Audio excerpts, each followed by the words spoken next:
Égaré, me voici au seuil d'un espace incommensurable. Ma présence en ces lieux ne fait pas sens, mais je décide de passer outre mes hésitations et me mets en marche.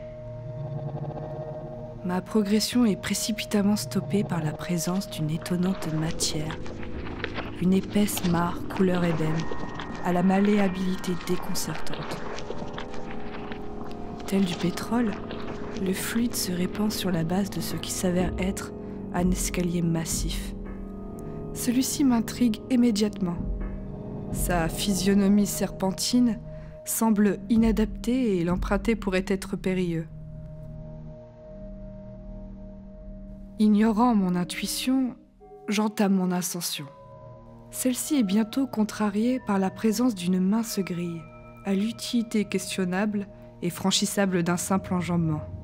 Malgré cette inutilité apparente, je m'essaye tout de même à mettre en mouvement cet intrigant dispositif. Celui-ci semble figé dans l'escalier. Je n'arrive qu'à produire un léger bruit strident, résultant du frottement des barreaux sur la surface rocheuse.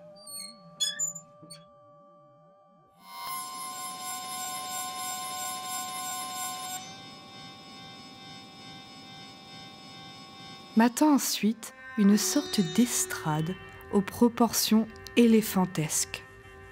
Un espace s'épanouissant à perte de vue et dans lequel aurait pu résider la plus imposante des créatures mythologiques. Cette étendue minérale se diversifie ensuite en une variété de motifs, tantôt rugueux, tantôt émaillés. Mon attention se dirige alors vers une bande de pierres sinueuses, creusées par d'étranges sillons. Ne sachant pas s'il s'agit là de la simple ombre de la grille sur la surface ou de profondes lacérations causées par un animal, je continue mon chemin. Je suis prise de faiblesse. L'air paraît s'être densifié, réchauffé. Mes tempes se trempent, ma gorge se dessèche, et me voilà comme prise au piège, jouant mon propre drame sur cette scène de fortune.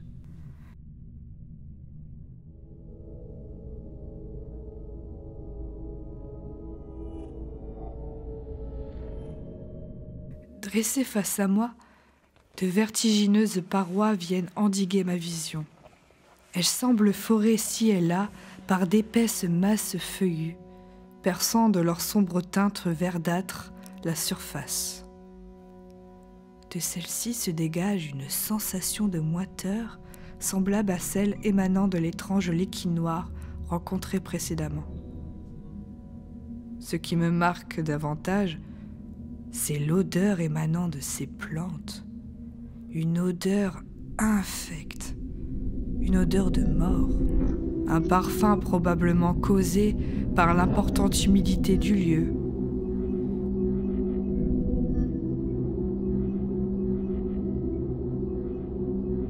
Une humidité qui semble s'étendre sur la totalité des surfaces et efface peu à peu leur douce teinte ocre.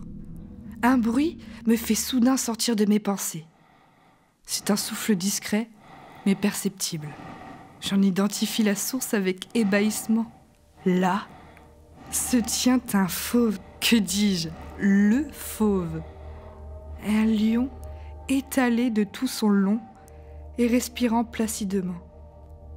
Pris d'une pulsion soudaine et saisissant à présent avec émotion l'exacte nature de ces lieux, je me love prudemment au sein de son épaisse fourrure, calant ma respiration sur la sienne, et tandis que je m'assoupis, des mots à l'origine confuse envahissent peu à peu mon esprit. Alors toute chose, détachée, librement s'ébrouera, et le vent soufflera de nouveau dans les crins des chevaux agités, et susurrera de nouveau dans le houx inexpugnable. Caché dans lui-même, l'être ne se contiendra plus, et sortant de lui-même, par tous les pores, frémira de toutes ces métaphores.